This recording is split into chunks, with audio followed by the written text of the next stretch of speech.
Je vais faire court, mesdames, messieurs, comme ça les salutations protocolaires concernent tout le monde. Cette année, ça a déjà été dit, nous commémorons les 150 ans de la mort du général Guillaume-Henri Dufour. Mais nous commémorons aussi les 100 ans de la mort du général Ulrich Wille, ainsi que les 65 ans du décès du général Henri Guisan. Seul parmi les 4 généraux de la Suisse moderne, le général Hans Herzog, 1819-1894, n'a pas eu le bon goût de décéder dans une année en 5 ou en 0.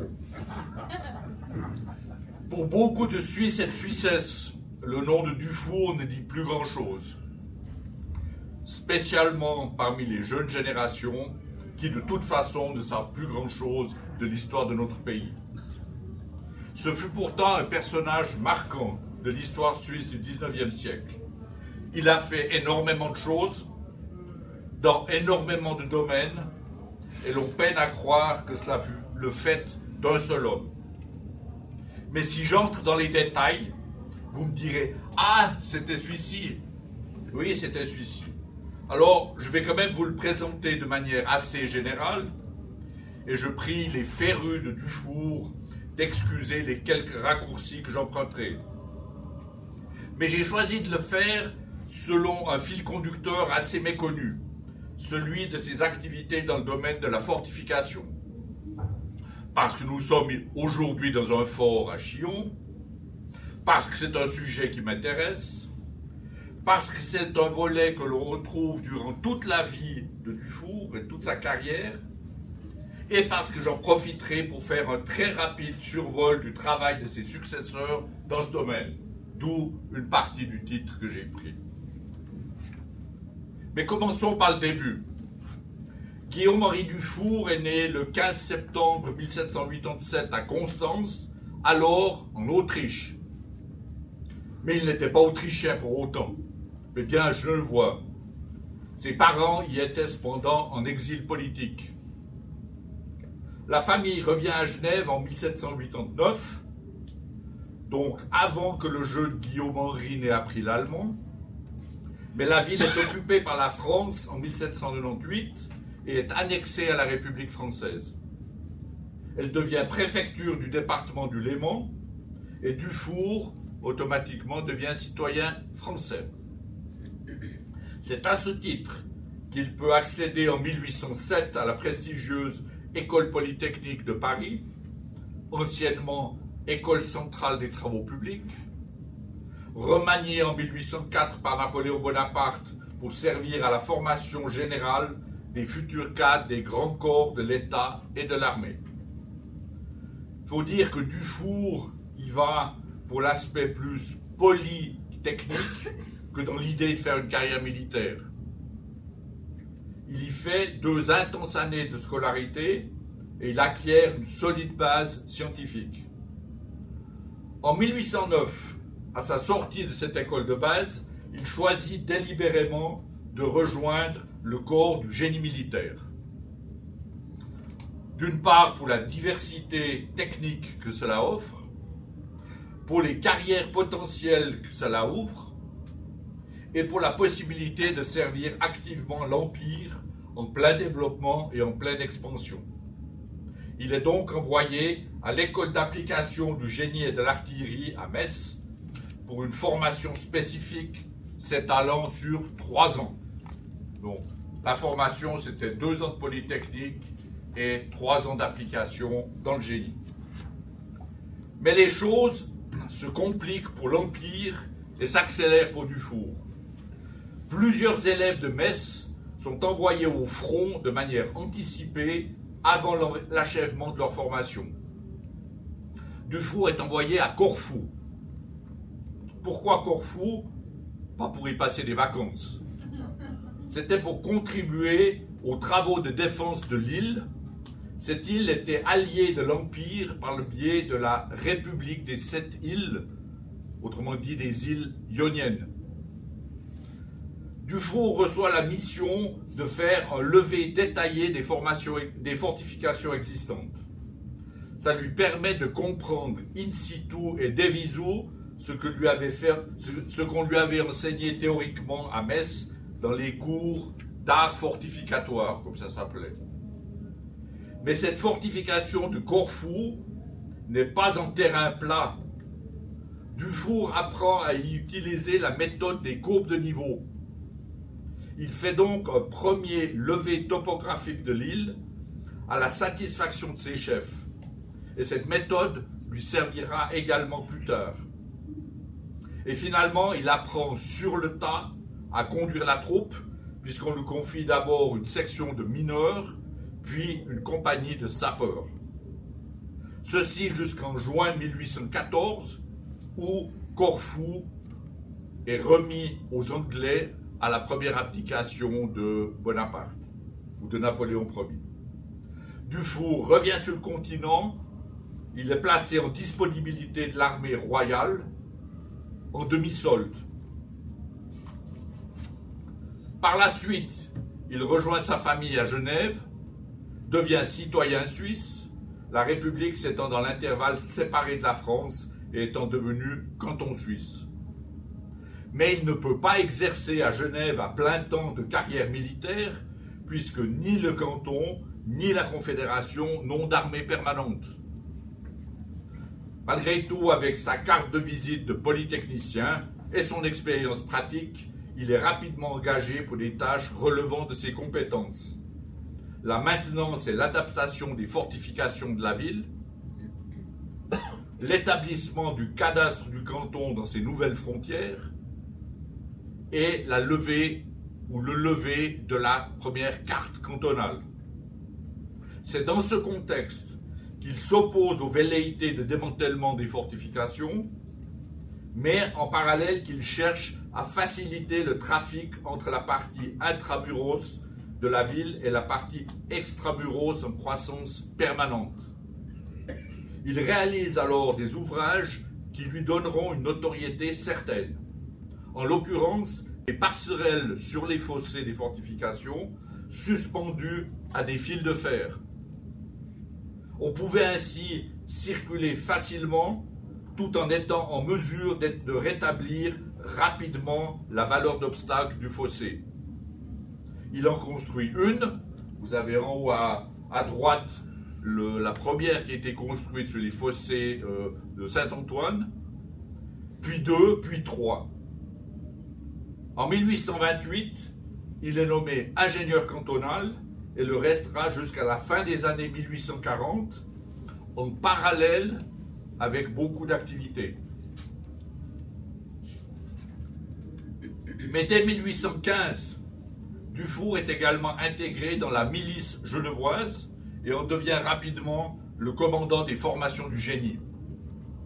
Il insiste et s'implique dans la formation continue de ses troupes et non pas seulement dans quelques exercices périodiques.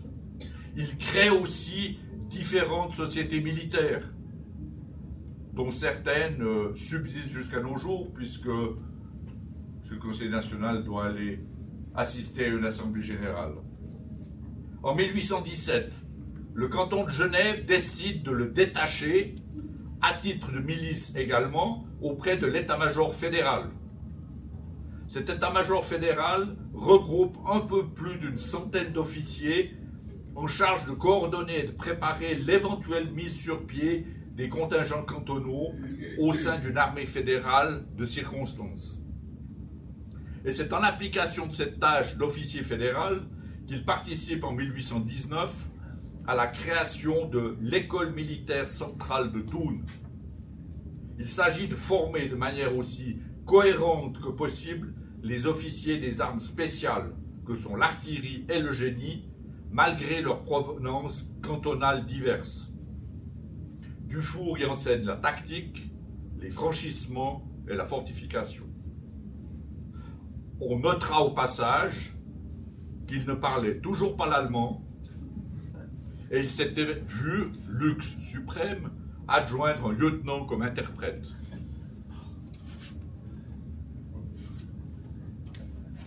C'est durant cette période qu'il publie différents ouvrages pour appuyer ses cours à l'école centrale, pour faire connaître son point de vue sur certains aspects, Et peut-être, mais là c'est une supposition de ma part, peut-être aussi pour se faire connaître et se faire reconnaître. Il rédige ainsi une instruction pour les reconnaissances militaires, 1828, un mémorial pour les travaux de guerre, c'est-à-dire pour les fortifications de campagne, 1820, un cours de tactique en 1840, mais c'est surtout son De la fortification permanente, 1822, qui retiendra notre attention. C'est un livre de 355 pages, au format 19 par 27 cm, accompagné d'un coffret de 25 planches d'illustration au format 26 par 37. C'est ce qu'on appellerait de nos jours un pavé. Dufour y analyse très soigneusement les principes en vigueur à son époque. Il en retrace l'histoire en mettant en évidence les raisons techniques qui ont contribué à l'évolution du système. Mais il ne s'en tient pas là, il propose lui-même des corrections possibles, notamment en ce qui concerne le tracé de certaines constructions détachées. L'ouvrage a été bien diffusé, mais je n'ai pas de statistiques de vente à vous fournir. Il a été plus diffusé en Europe qu'en Suisse, probablement pour des raisons linguistiques.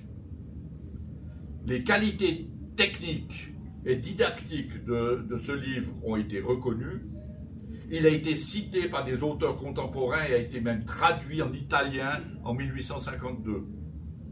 Il a été réédité en 1850 et 53, mais il a assez rapidement perdu de son actualité et de sa pertinence avec les bouleversements stratégiques et technologiques de la deuxième moitié du XIXe siècle.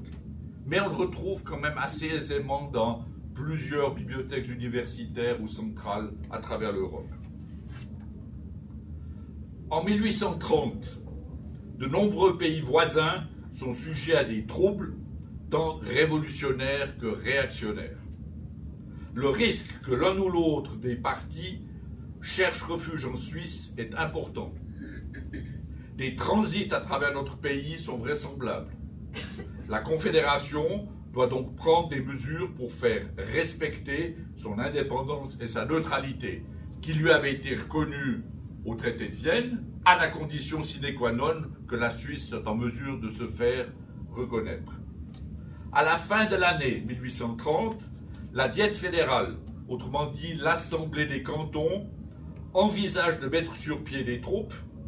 Elle convoque certains états-majors, elle nomme un commandant en chef de l'armée fédérale, le général Charles-Jules Guiguet de Prangin, et elle lui assigne un chef d'état-major général, le colonel fédéral Guillaume-Henri Dufour. Mais la situation se calme clairement à l'automne 1831, pour quelques années seulement, et les troupes et états-majors convoqués sont libérés.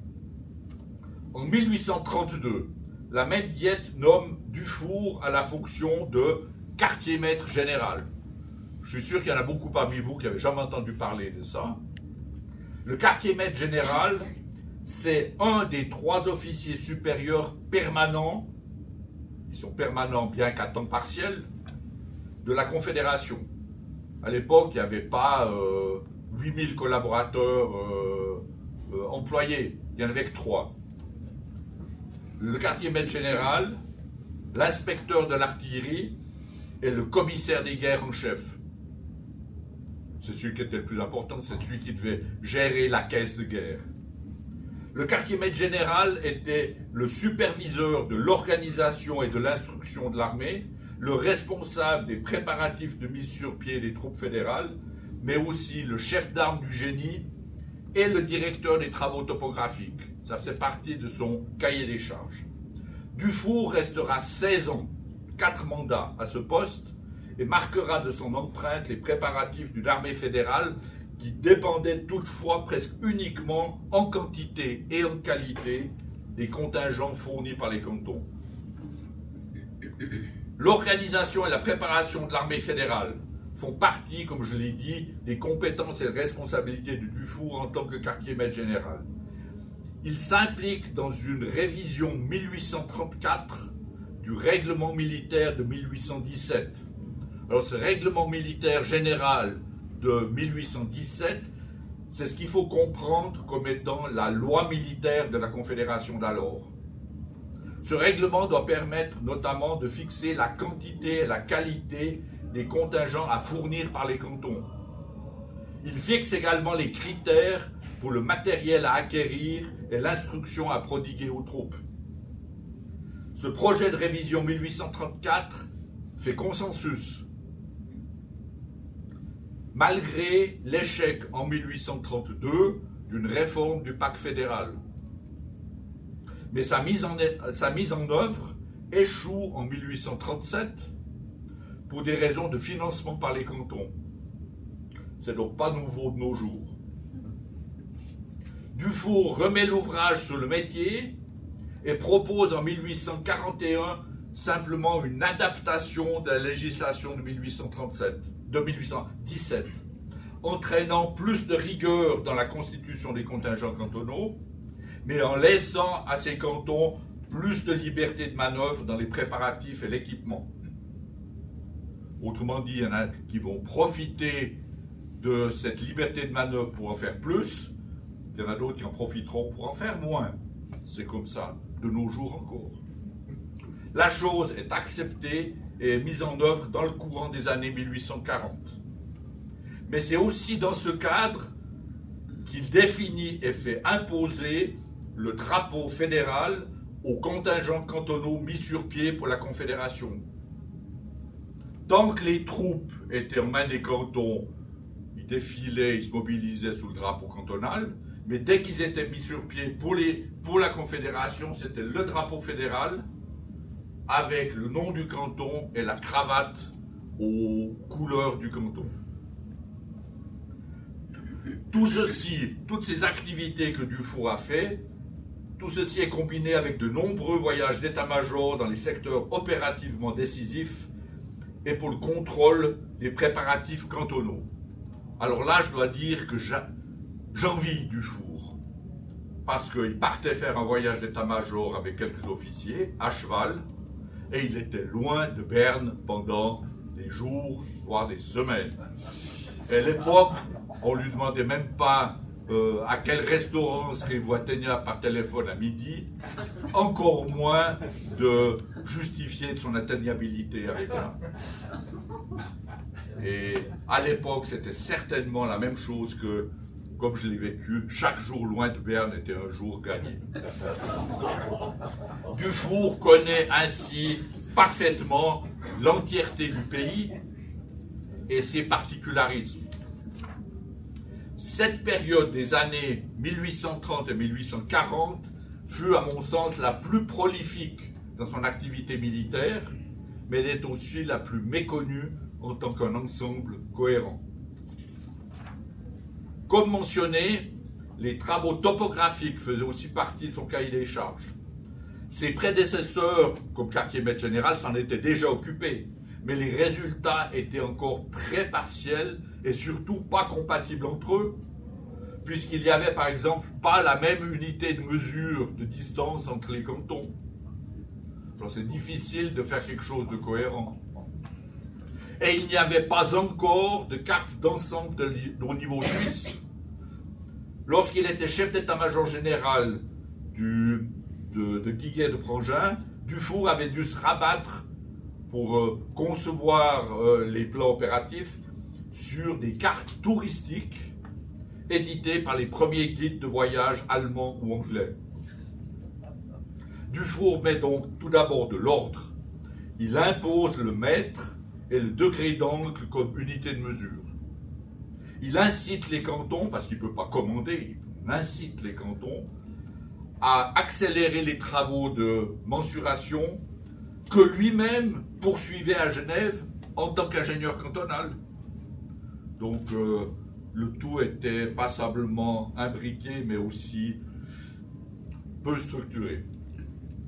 Mais il profite aussi pour déployer par endroits les officiers de milice de son état-major pour densifier les mesures, aux endroits où soit les cantons n'étaient pas à la hauteur, c'est le cas de le dire, ou bien soit où la complexité technique imposait d'avoir plus de mensuration. Il s'agit ensuite, quand les levées sont faits, de cartographier le tout. Dufour décide dès 1836 de représenter la Suisse à l'échelle 1 pour 100 000. Il fait représenter les altitudes par des courbes de niveau, comme il l'avait testé à Corfou, et surtout il attache une grande importance au dessin artistique de la carte. Chargé de rendre au plus près les ondulations du terrain, il choisit un éclairage oblique, contrairement à l'éclairage vertical en usage ailleurs en Europe.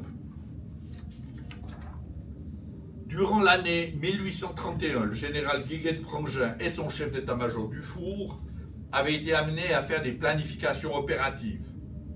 Ils avaient dû se rendre à l'évidence, il n'y avait aucun plan d'action qui fût disponible.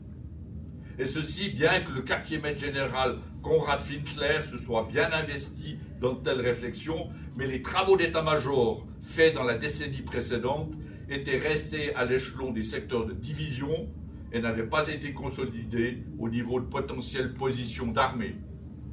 Dufour développe un plan en 2 échelons. Alors ce n'est pas un dessin de la main de Dufour, mais c'est une reprise de ce qui a été mis sur le papier.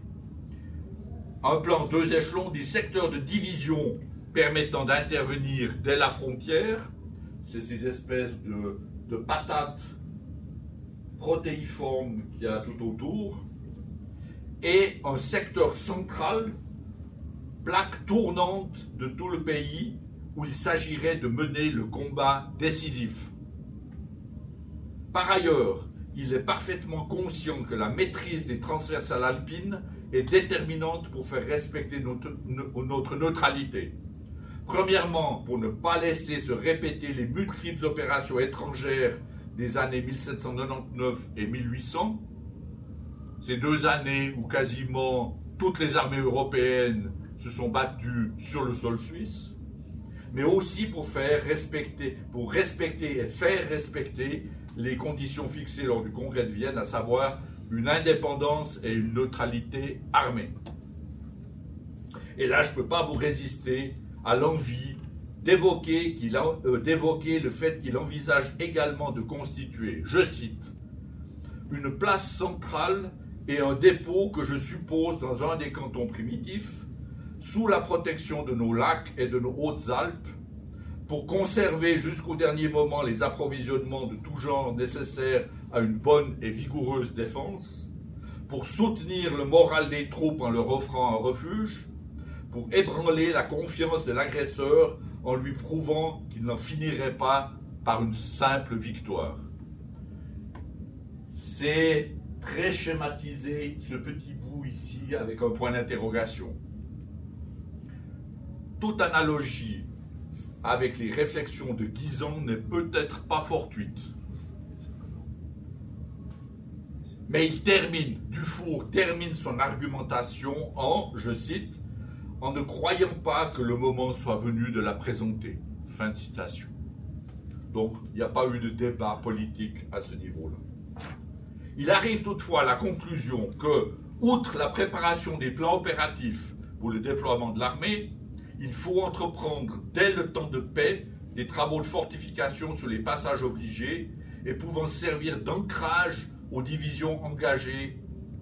Il planifie donc d'intégrer les fortifications existantes des villes de Berne, de Zurich et de Soleure, subsidiairement, parce qu'un peu à l'écart, mais stratégiquement importante, de Genève et de Bâle, dans le dispositif général, mais de fortifier les passages à Arberg, à Saint-Maurice, à Bellinzone et à Sandlutzisteig, ultérieurement à Gondo et à Splügen.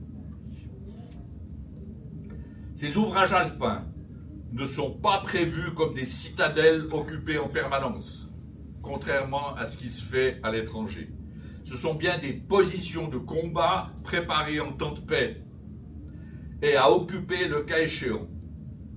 Les travaux sont réalisés de manière échelonnée entre 1832 et 1859. Je vais en détailler 3 exemples. Prenons tout d'abord le cas de Saint-Maurice. C'est l'exemple typique du passage obligé étroit combiné avec un franchissement de rivière. Dufour envisage donc une solution très conforme à la doctrine de son livre. C'est ce que montre le concept daté de 1823. J'insisterai même à dire que c'est une solution trop conforme, pour autant qu'on la représente en plan. Parce que lorsqu'il s'agit de l'appliquer au terrain accidenté qu'est Saint-Maurice, comme l'est la rive vaudoise du défilé, les choses sont beaucoup moins simples que de vouloir réaliser ce plan bastionné. Les fortifications de 1831-1832 à Saint-Maurice sont donc plus un assemblage d'éléments distincts qu'un ensemble continu. C'est ce que semble démontrer une partie du projet définitif de 1831. Le tout paraît même assez décousu. Mais là aussi, la réalité est autre, puisque c'est la nature, avec ses falaises et ses replis, qui assure la continuité entre les différents éléments construits. On peut se faire une bonne vue d'ensemble de ce qui a été concrètement réalisé en étudiant un plan topographique de 1851, et on retrouve actuellement encore sur le terrain de nombreuses constructions maçonnées datant soit de la première phase des travaux en 1831, soit de consolidation ultérieure. Deuxième exemple, le cas de Sankt-Ludwigsteig, au-dessus de Mayenfeld, au débouché des Grisons dans la plaine du Rhin. Il y existait déjà des fortifications datant de diverses époques. Guerre de Souabe, guerre de 30 ans, guerre de succession d'Espagne. Il s'agissait essentiellement d'un front bastionné, assis sur la selle du col, orienté vers l'ouest et barrant toute la largeur de l'axe. Le front comprenait un passage, une porte, avec tous les éléments de défense rapprochés que cela supposait.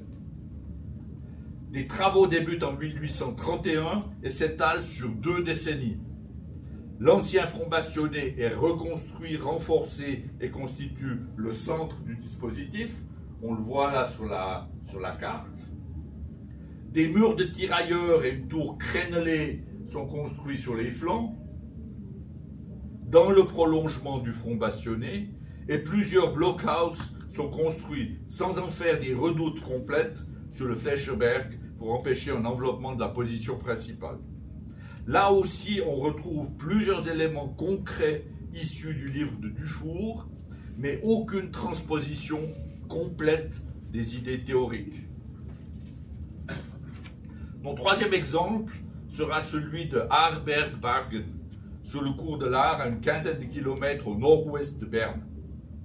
Dufour a choisi de fortifier le site car il représente un point de jonction de plusieurs itinéraires et de franchissement importants dans le cas de poussées ennemies depuis l'ouest.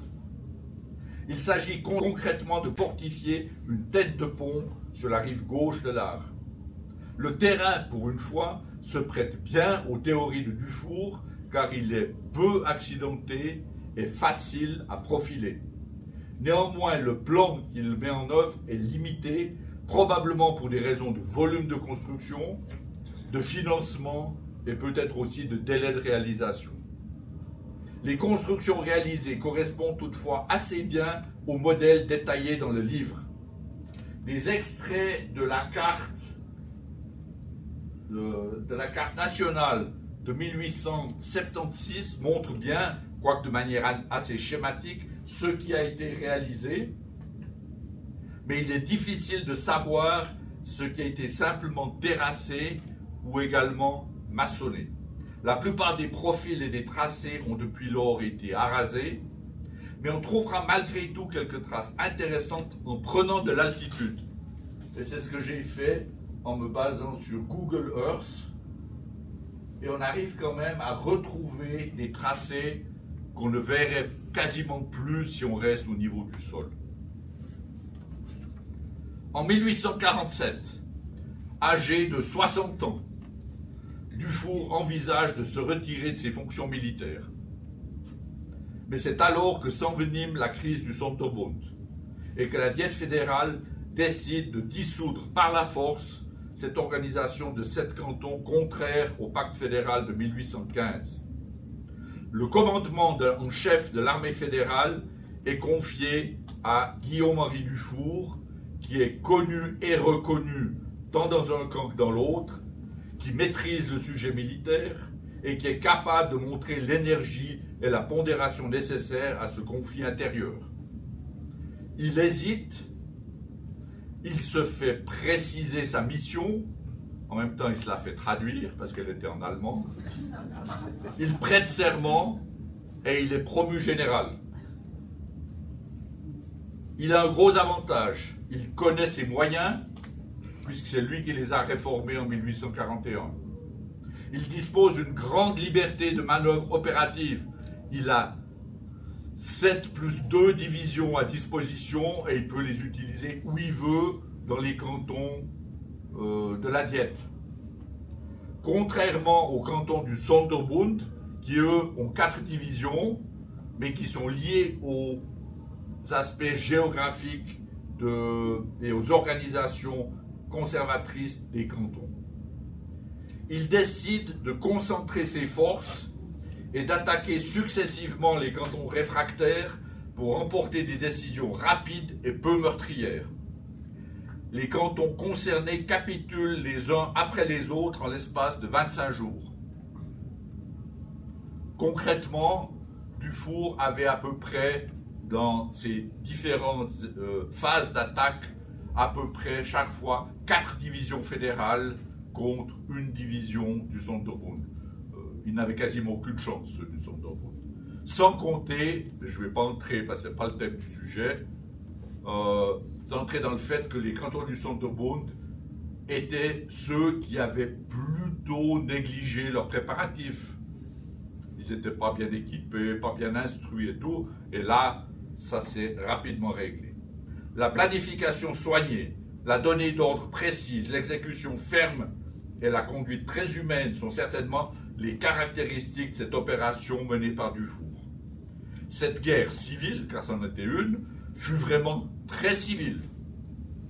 A very civil war, comme l'a écrit l'historien américain Joachim Remarque. Durant cette campagne, Dufour se trouve confronté par 2 fois à des problèmes de fortification. Mais cette fois-ci dans le rôle de l'assaillant. Et il sait que ce n'est pas chose aisée. La première fois se présente lors de l'attaque de la ville de Fribourg au tout début de la guerre. C'est la première phase d'opération. Il existe 3 redoutes en avant des murailles de la ville pour tenir les hauteurs au sud-ouest. Dufour choisit de neutraliser ses positions avec le feu de l'artillerie, mais d'éviter une attaque d'infanterie trop risquée dans ce terrain renforcé et de contourner les positions. Mais par suite d'une mauvaise coordination, ou bien alors d'une volonté d'en découdre, les soldats vaudois partent malgré tout à l'assaut de la redoute de Bertigny et doivent se retirer avec morts et blessés. La leçon est dure pour les troupes fédérales, le commandant en chef n'est pas content du tout, mais Fribourg, totalement encerclé par les 4 divisions que j'ai évoquées, capitule avant même que les combats ne prennent de l'ampleur. Le problème est autre à Saint-Maurice. Dans son plan d'opération global, Dufour ne veut s'occuper du Valais qu'en dernier lieu, après avoir battu la Suisse centrale. À Saint-Maurice, il s'agit d'une position fortifiée incontournable pour entrer dans le canton depuis le Léman. Mais surtout, et c'est le problème numéro 1 de Dufour, c'est une fortification qu'il a lui-même conçue. Alors, se pose le problème, est-ce qu'il la juge difficilement prenable? Ou bien au contraire, est-ce qu'il craint qu'elle tombe trop facilement? Le cas est encore plus compliqué que le dispositif fortifié est factuellement coupé en 2 par la frontière cantonale que forme le Rhône. Dufour décide donc de uniquement faire observer et enfermer les Valaisans depuis la rive vaudoise et s'oppose plusieurs fois et fermement aux velléités d'attaque du divisionnaire Riet de Constant. Et finalement, après la chute de Lucerne et des cantons de Suisse centrale, le Valais reste le seul canton qui soit encore adepte du Sonderbund, et le Valais capitule avant que l'armée fédérale passe à l'attaque. Dufour ne saura donc jamais si ces fortifications auraient rempli leur office ou non.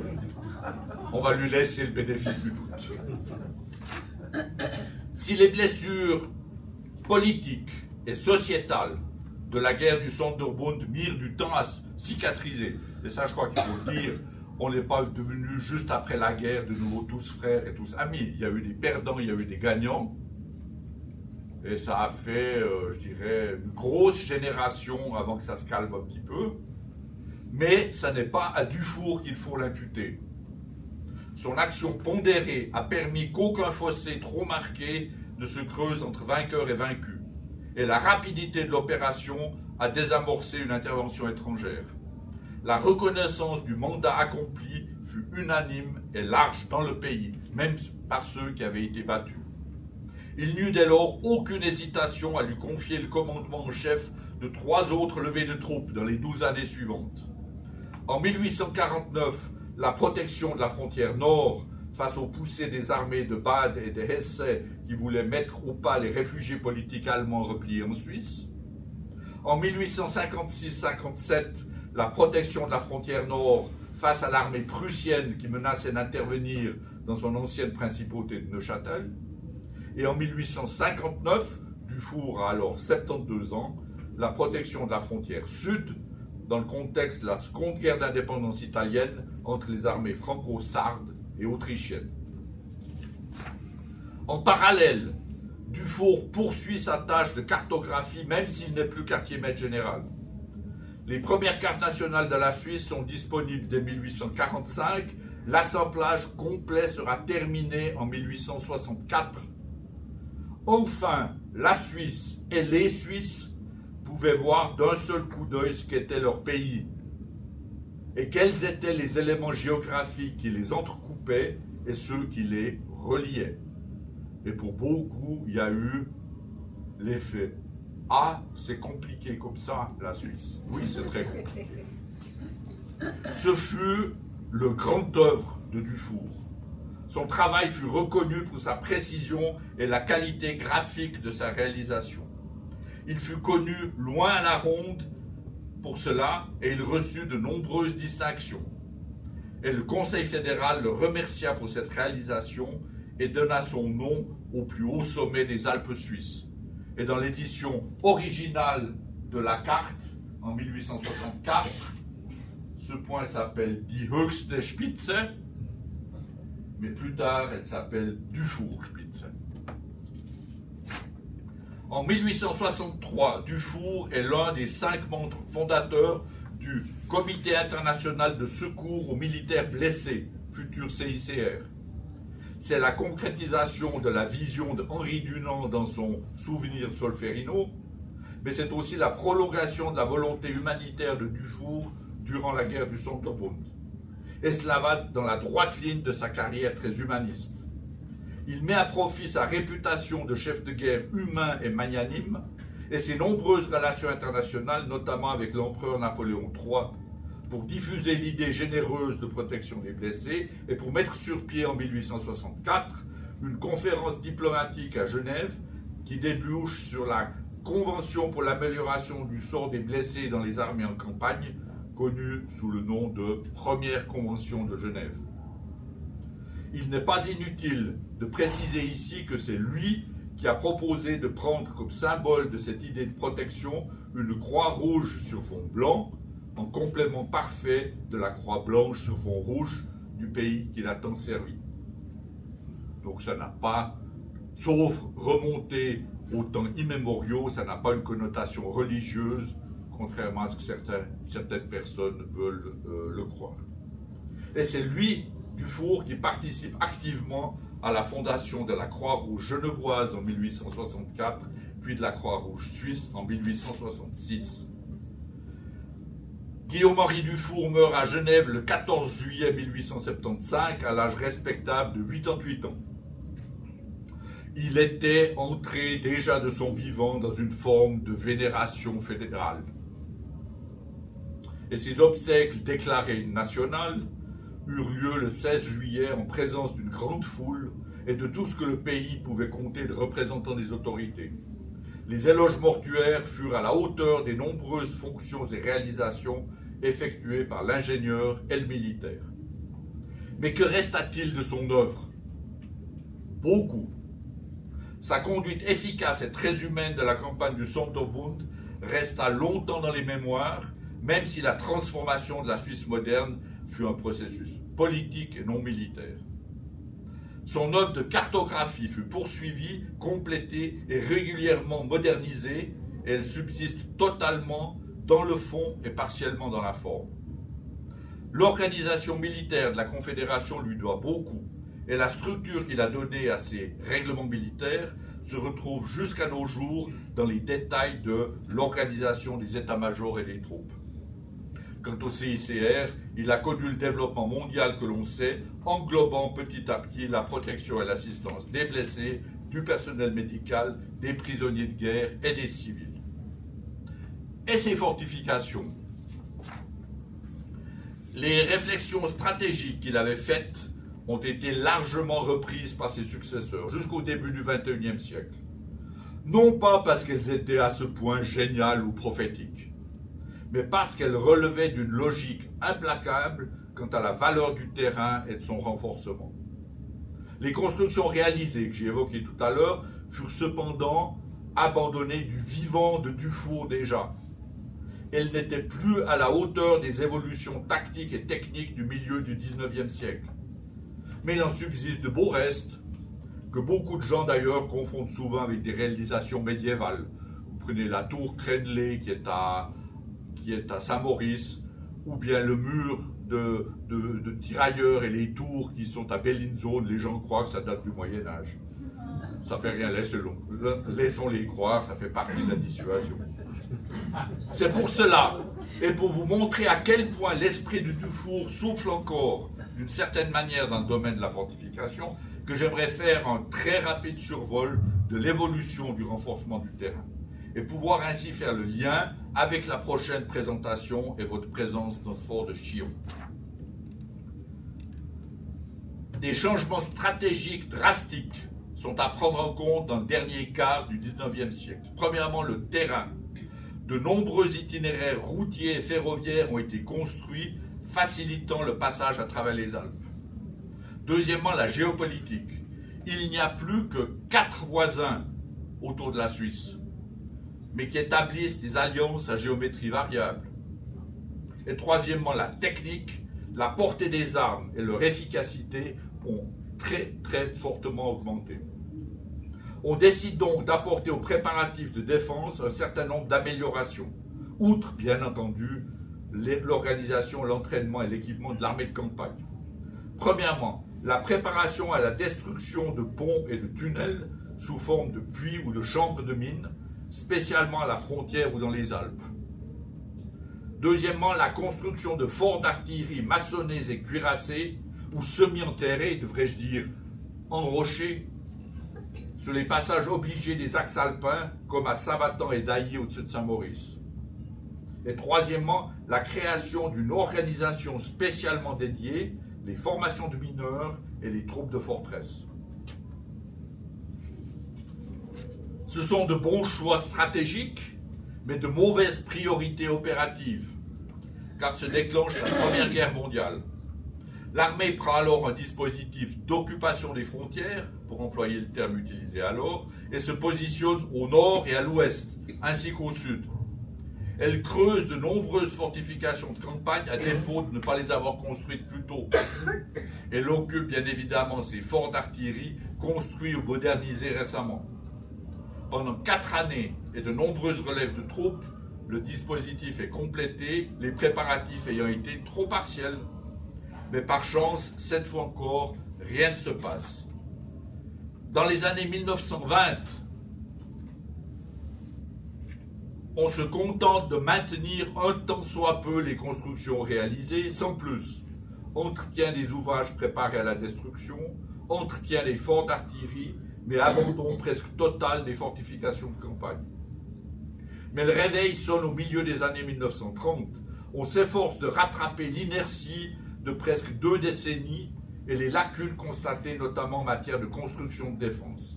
Il s'agit premièrement de se tenir prêt à protéger la frontière et à montrer la volonté de défendre la neutralité en renforçant surtout les itinéraires de pénétration, avec des obstacles anti-chars et des destructions préparées de ponts, tunnels et routes, avec des fortins bétonnés pouvant agir contre l'infanterie et contre les chars, et avec quelques petits forts d'artillerie, par exemple Pré-Giroux à Valorbe, agissant sur des portes d'entrée importantes du pays.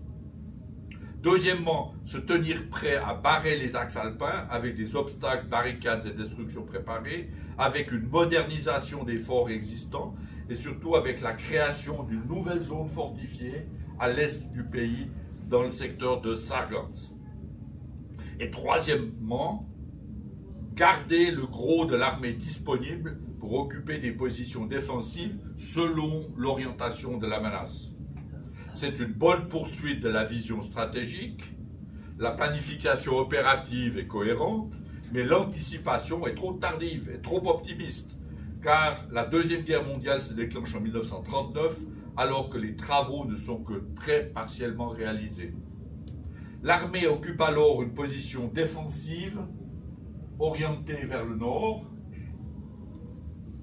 essentiellement le long d'une ligne Sargans, Limmat, Arles, Jura, Ballois, qu'elle s'active à fortifier, accélère ses préparatifs partout ailleurs, et elle attend. Elle attend, on appelle ça la drôle de guerre, parce qu'il ne se passe rien. Mais au printemps 1940, la guerre se déchaîne à l'ouest. La puissance mécanisée, chars, aviation, artillerie, est beaucoup plus violente qu'attendu. Le plan opératif se doit de changer totalement. Premièrement, protection tous azimuts de la frontière en multipliant sur une certaine profondeur les obstacles et les destructions préparées. Deuxièmement, création d'un réduit national dans les Alpes dont le périmètre est ancré sur les zones fortifiées existantes de Saint-Maurice, Gothard et Sargans. Et comment est-ce qu'on on verrouille ce périmètre? En verrouillant 2 à 3 fois dans la profondeur toutes les entrées dans le secteur avec des barricades, destruction, fortes et anti-chars, par exemple ici à Chillon. En créant des forts d'artillerie supplémentaires sur les axes principaux afin de pouvoir agir sur les entrées et leur avant-terrain. Ici, dans le cas, l'ouvrage de Champillon au-dessus de Corberrier. Et finalement, troisième volet, maintien de quelques troupes mobiles sur le plateau pour freiner les percées ennemies. Ce sont le terrain et ses possibilités de renforcement qui ont quasiment dicté la solution opérative prise dans l'urgence de l'été 1940. Et je me permettrai quand même de vous rappeler l'idée émise par Dufour exactement 100 ans auparavant. Durant tout le reste de la guerre, par chance sans que rien ne se passe, d'énormes travaux sont réalisés en continu. En 1945, on dénombre 3300 obstacles et barricades, 3000 ouvrages préparés à la destruction, 930 fortins d'infanterie et 68 forts d'artillerie. Mais à peine la Deuxième Guerre mondiale était-elle terminée que le risque d'un conflit ouest-est se dessine en Europe. La mécanisation des armées et l'engagement de l'aviation ont pris des dimensions cruciales et les armes nucléaires tactiques font rapidement leur apparition. L'état-major général fait un certain nombre de choix opératifs pour empêcher le passage, le cas échéant, le plus longtemps possible. Mais c'est à ce moment-là qu'on abandonne le réduit en tant que concept opératif. On combat dès la frontière et sur le plateau en activant des dispositifs préétablis et on défend des secteurs de frontières et des transversales alpines. Mais on conserve la majeure partie des installations construites durant la guerre. Les obstacles, barricades et ouvrages minés sont repris. Les fortins d'infanterie sont mis en conformité et leurs armes modernisées par de nouvelles mitrailleuses et des canons anti-chars plus puissants, 9 cm. Et les forts d'artillerie sont mis en conformité, notamment quant à la protection AC.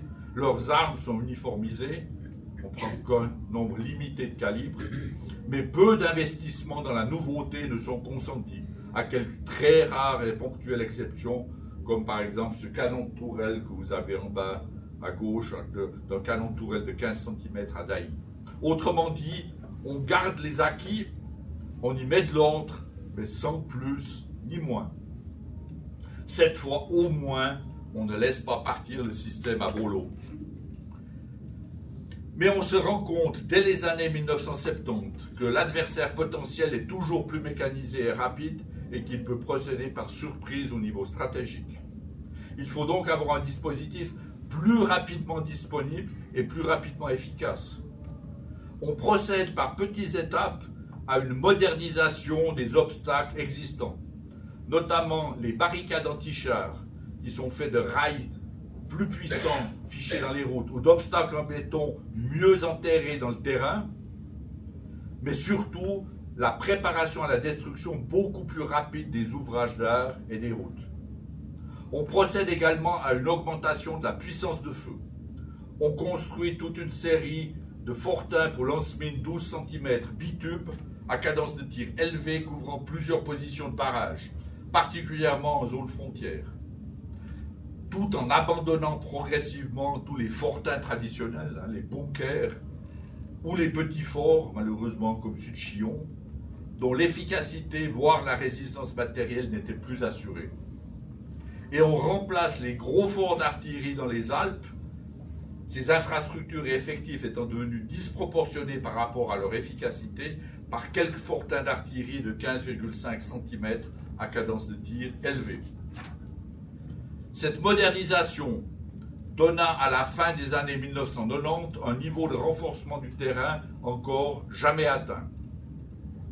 Mais la révolution géopolitique et géostratégique des années 1990 eut bien évidemment des répercussions sur la Suisse. On assista à une réorientation des capacités opérationnelles de l'armée, à une baisse drastique des budgets militaires et à une réduction massive des effectifs. Cela n'alla pas sans conséquence sur la fortification, considérée comme inadaptée au potentiel conflit moderne. Il fut alors décidé, plus par besoin de fixer des priorités que par un choix objectif, de procéder à un rapide abandon doctrinal du système, à une mise hors service progressive des ouvrages et à une liquidation, voire démolition des installations. Autrement dit, la disparition en 10 ans de ce qui avait été constitué par étapes sur près de 200 ans. Bon, il en reste malgré tout quelques intéressantes et captivantes, pour le cas précis d'ici, reliques muséales. J'ai toutefois renoncé à faire du spiritisme pour contacter l'esprit du général Dufour afin de lui demander son avis. Il ne serait probablement pas très enchanté. C'est d'ailleurs peut-être pour cela que le général a toujours une mine renfrognée sur presque tous les portraits que nous connaissons de lui.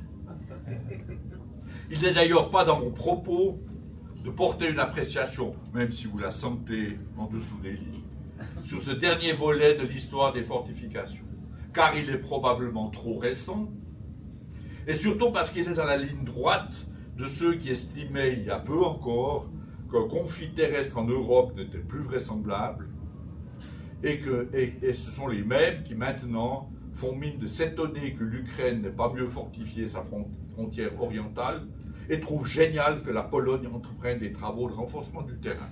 Mais nous, en même temps, on a démonté le nôtre, bien sûr. Car une chose est et reste certaine, c'est le terrain qui commande.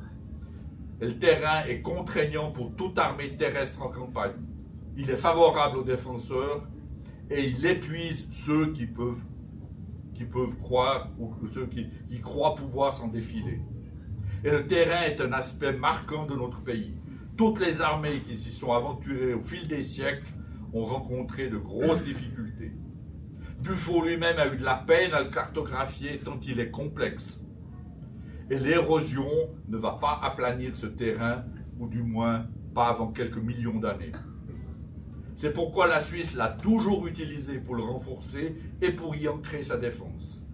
À l'époque des cantons primitifs puis confédérés, à l'époque de Dufour, à l'époque de Guisan, mais il semble que maintenant ça ne soit plus nécessaire. Je vous remercie de votre attention.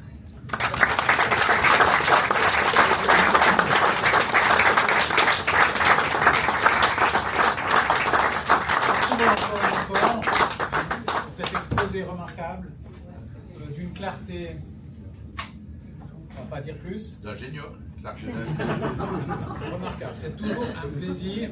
Et je rappelle que Dominique André est également le président de l'Association suisse d'histoire et de sciences militaires et qui nous a fait l'amitié cette année d'être le président du comité de patronage de ces festivités du 150e. Alors, mon commandant, merci. J'ai un problème avec toi parce que tu es tellement complet dans tes connaissances que t'offrir quelque chose, c'est compliqué. Non, et puis ça ne fait que Je sais charger pas. ma bibliothèque. Je sais pas, Non, c'est volontiers. donc merci beaucoup. on a prêté à Dufour d'être la personne qui a lancé la Suisse moderne et la constitution de 1848 a été inspirée de la constitution de la Malmaison de 1801 avec Bonaparte. Et donc c'est ce récit qui a été fait.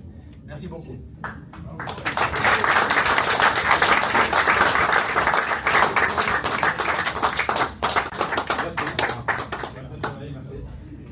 Avant de passer la parole à notre prochain conférencier, cette année, pour ce 150e anniversaire, on a édité un timbre du Four, enfin la Poste a édité un timbre du Four.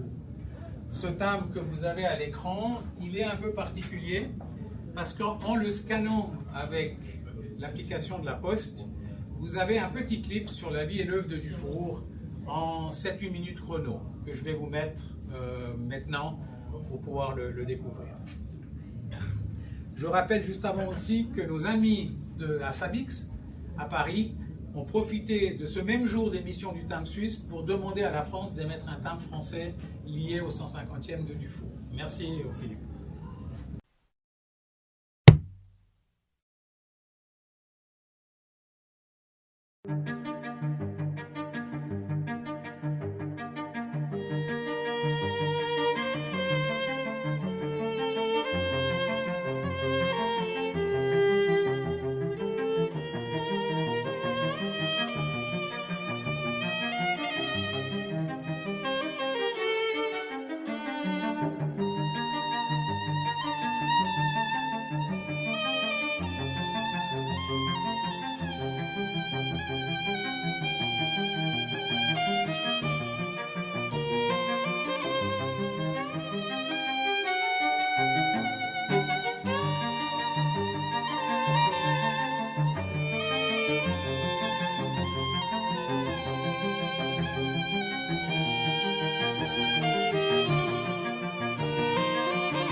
Thank you.